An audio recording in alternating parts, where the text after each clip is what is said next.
Hello and welcome back to another video. Today we're going to be looking at Kroger fuel points and I'm going to be explaining them in detail so that you understand what they are, how they work, as well as how you can spend them and what sort of rewards you will get. So let's get into it. So you can actually earn fuel points by shopping with your shopper's card.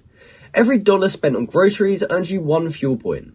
And special bonus fuel point promotions and offers can help you earn even more. You can also earn fuel points on non-federally funded prescriptions and on most gift cards. And you can check your fuel points balance on your receipt, or you can check it on the Kroger website or mobile app by simply logging into your account. And after that, you can actually spend your fuel points. And you have a few different options on how you can redeem them at the pump. So as we can see here, option 1 and 2 means we can choose a month to redeem the full amount of fuel points available. So if we wanted to choose that option, we can simply select that at the pump.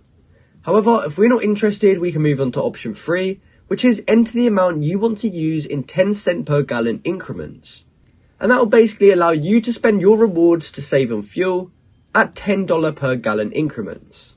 And finally, there's option 4, which allows us to save 3 cents per gallon using our loyalty ID.